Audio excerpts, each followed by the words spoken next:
Halo, kembali lagi bersama saya Dega Mikiranda Putra. Di sini saya akan membahas eh, klasifikasi jenis cuaca berdasarkan citra langit menggunakan convolutional neural network. Metode yang dilakukan pertama pengumpulan dataset, yang dimana dataset yang saya kumpulkan berasal dari Kaggle dengan berbagai macam dataset. Ada cloudy, foggy, lighting, rainbow, rainy, rime. Rime itu badai salju atau es ya. Sandstorm, badai pasir, dan sunrise.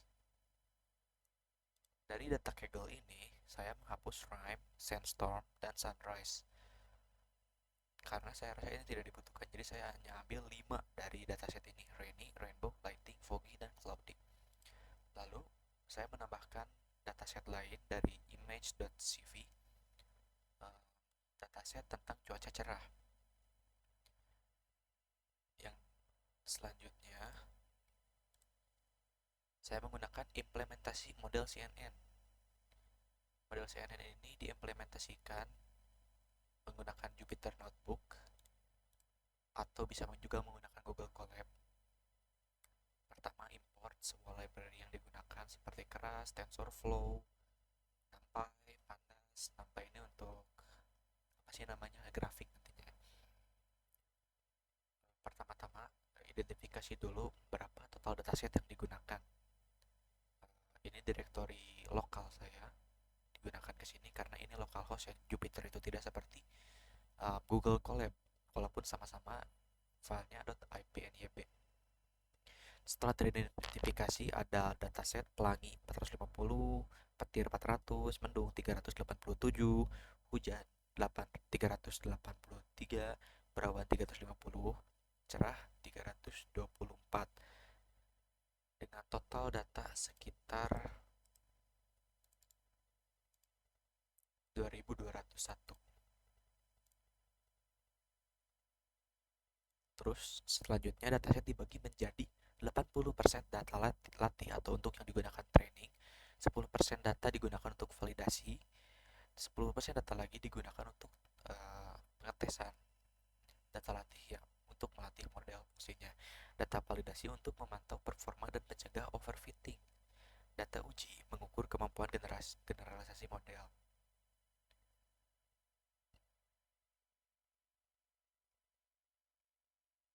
Setelah data berhasil diidentifikasi, lalu coba untuk memuat gambar dengan def show image sample. Oh iya, saya berterima kasih kepada Cendikia Lutfieza NZ karena sudah memberikan tutorial bagaimana menggunakan atau cara melatih menggunakan convolutional neural network. Setelah dimunculkan, berikutlah beberapa dataset yang dapat dimunculkan.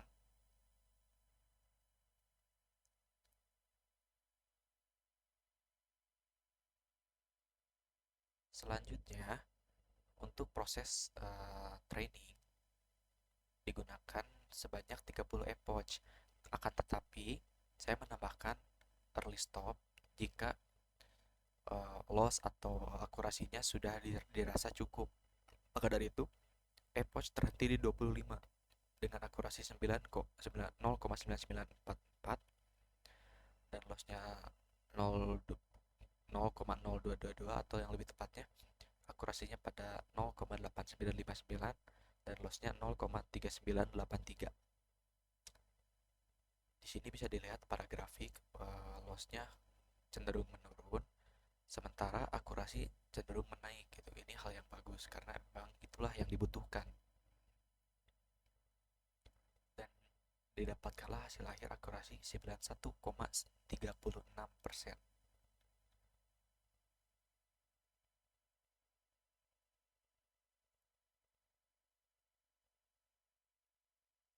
Nah, beginilah hasil presisinya dengan skor berawan 89%, cerah 74%, hujan 96%, mendung 93%, pelangi 90%, cuaca petir 96%. Kenapa saya menggunakan beberapa jenis cuaca ini? Karena beberapa cuaca inilah yang sering muncul di Indonesia.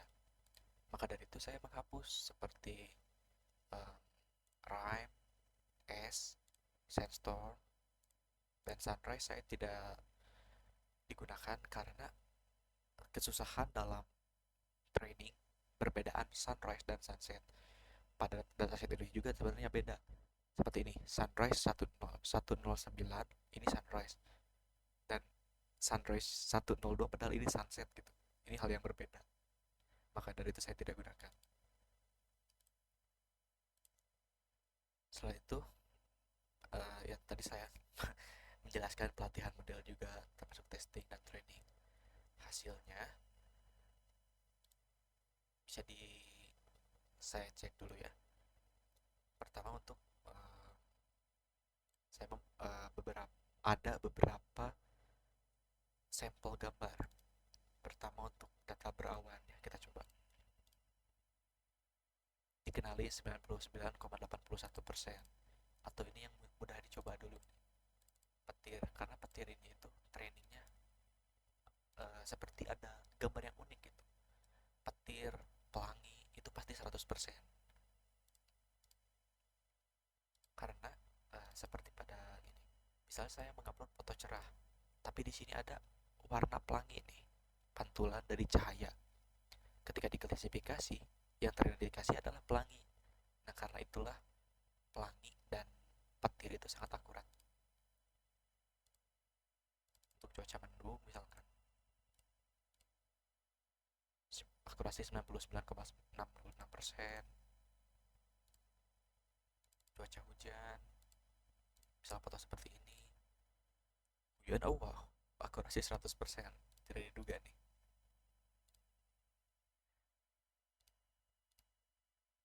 Biasanya hujan susah diidentifikasi kalau yang hujan gerimis kecil. Kebetulan yang saya ambil ini hujan besar. Lalu ada cuaca cerah, misalkan foto di pantai gitu. Klasifikasi cuaca maksudnya cerah dengan akurasi 94,97%. Juga misalkan ada foto random awan, 99,91%. Terus selain itu saya menggunakan Nginx, bukan Nginx, NDRock untuk mempublikasikan IP saya localhost ini ya. Karena proyek Python Flash ini biasanya localhost 5000, tapi agar bisa diakses publik, saya menggunakan NGRock agar bisa diakses. Dan database-nya juga saya menggunakan database IndexDB.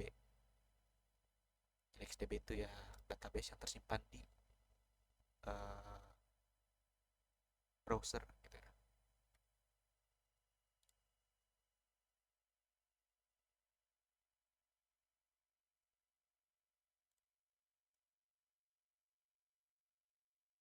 Pada jurnal yang disusun juga saya menambahkan masukan ya, jenis klasifikasi jumlah data gambar tiap tiap jenis cuacanya, contoh-contoh gambar cuacanya, penjelasan beberapa kode tahap training CNN, hasil epoch, hasil pelatihan, conversion metric, dan laporan klasifikasi. Sekian mungkin yang bisa saya sampaikan. Mohon maaf bila ada kekurangan. Sampai jumpa.